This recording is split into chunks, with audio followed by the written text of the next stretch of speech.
What's up, YouTube? This is BoxingWave. Really quick prediction video. I wanted to do a breakdown like I normally do for this fight, but I just haven't had the time.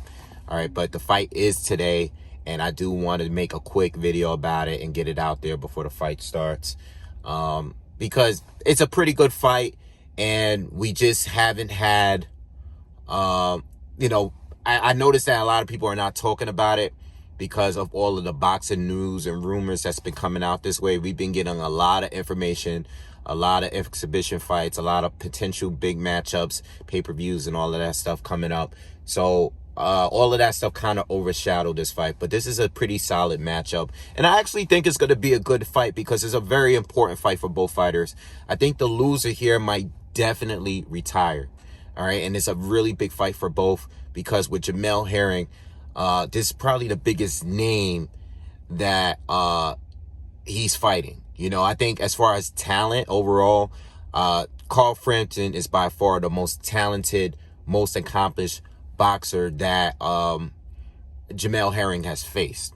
Okay, and then for Carl Frampton, this is his opportunity to win a world title in his third division, and he'll be the only Irish fighter in the history of the sport to do that. There's never been a fighter. This is what I heard him say in the interview before, and this would be a big win for him as well. Plus, he's pushing. Both of these guys are pushing towards the end of their careers, so I think the loser will definitely retire. Carl Frampton said if he loses, he's definitely going to retire, and I don't think Jamel Herring has much longer to go. I don't know how.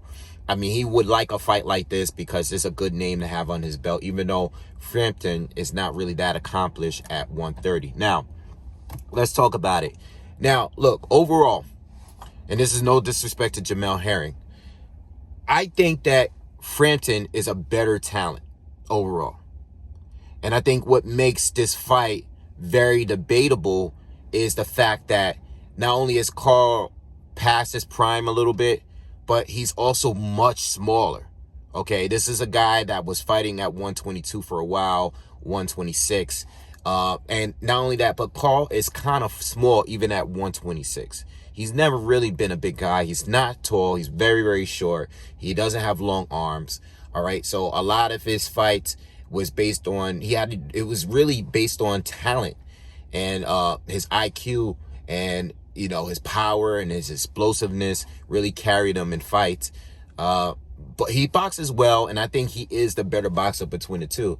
But Jamel Herring is much taller, longer than Carl Frampton. In fact, Jamel Herring can easily fight at 135.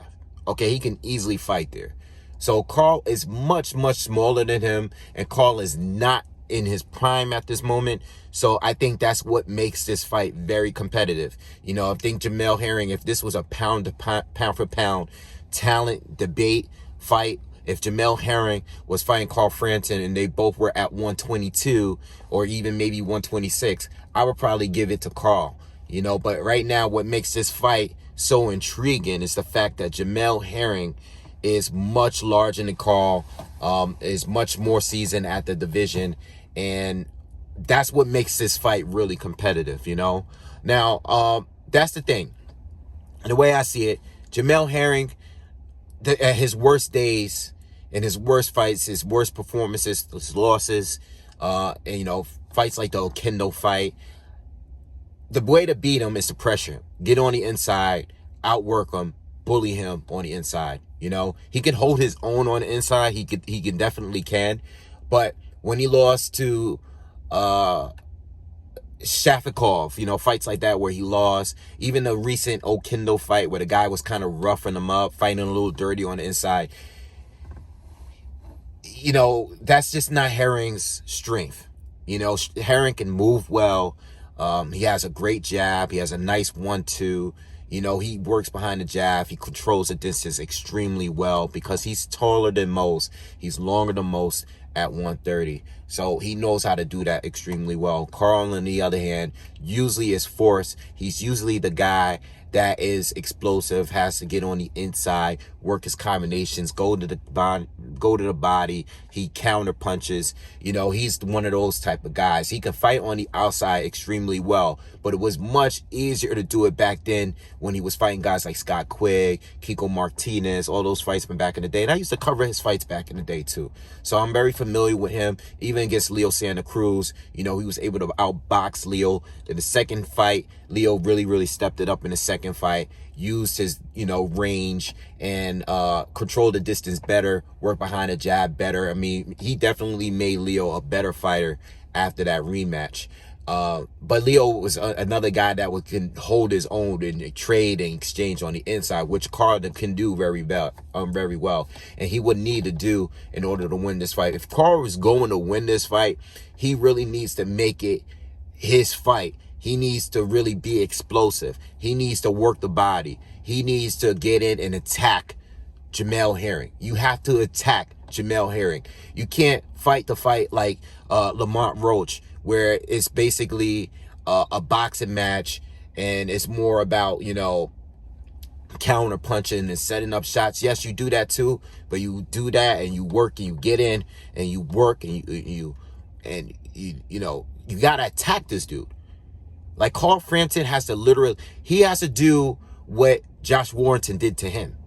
You know, he has to really go at this dude because he's much smaller. So he has to do more work on the inside. He has to work harder to get on the inside because, again, Jamel Herring moves. If you could get Jamel Herring on the ropes, you know, if you just outwork him and bully him, even though he's a smaller guy, he's going to have to bully Jamel Herring because Herring always looked bad when guys pressured him, bullied him, you know, like the Shafakov fight where Jamel Herring was forced to fight Shafakov's fight, and it wasn't it was a phone booth fight. These guys were exchanging, and Shafakov is way better at that and doing that stuff. It's much more powerful, you know, and he ended up stopping him late. So he would have to really go at Jamel Herring. But if he tries to fight and outbox Jamel Herring on the outside, he's not going to win this fight. He is too small, and I don't think his power, we don't even know if his power is as effective at 130. Because Jamel Herring has been in there with some hitters, you know, and he's been at the division. He's seasoned at the division. You know, he might not be the greatest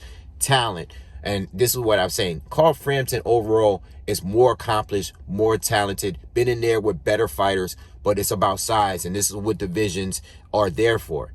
All right. Pound for pound, yes, he might be better. But if we're talking about if this guy's going to move up to his division and fight the bigger man, a guy that's been in there with guys that hit hard and has been at 130, at 135. These guys are bigger fighters, stronger fighters, and I don't know if Carl has it. I think Jamel Herring is going to win in a very close, debatable fight. It could be, you know, I think Carl Frampton is going to have his moments, but I think overall, I think Herring is going to win. What I think is going to be, what I do think though, I think Carl is really going to bring the fight to him. I just don't think it's going to be enough because Herring is just too big. You know, he's just too big. And Carl, he's not young and as flashy and as explosive as he once was. I think if he was a little younger, you know, if this was 5 years ago, even at 130, I think Carl would have a better chance to secure the win for sure.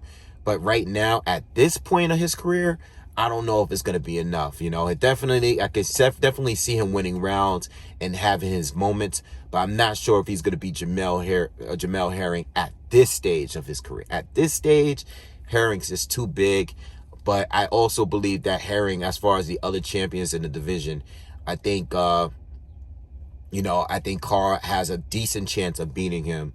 You know, we know Valdez recently went up and beat him. I don't think he would beat Valdez. But Valdez was at 126 with him, too. And they were both champions at the division, right? But, yeah, after, like, just seeing, you know, the Leo Santa Cruz rematch and stuff, I think Herring is going to do enough controlling the distance. He's going to keep moving and staying on the outside and working behind his jab and picking Frampton apart. I see him beating him, and I think it'd be a good fight. I think it's gonna go to decision. I think it might be a majority decision. You know, it might even be a split decision. Who knows? But I think Herring is gonna get this one. You know, but I wouldn't say it's 50-50. I'm thinking more like 60-40. I think Herring has the advantages, and he should win the fight. But I think, you know, I'm not completely counting Carl out, because Carl is overall the better boxer to me. But I just think he's too small, man. He's too small. All right. So anyway, let me know what you guys think. If I'm not sure if I can cover the fight. I'm definitely not going to cover the full card. But hopefully I could get home on time and be able to you know, catch the actual fight. And if I can get home on time, I'll jump on live and do the commentary with you guys. But I can't do the whole card. But you'll see me if I'm on, all right? See you guys.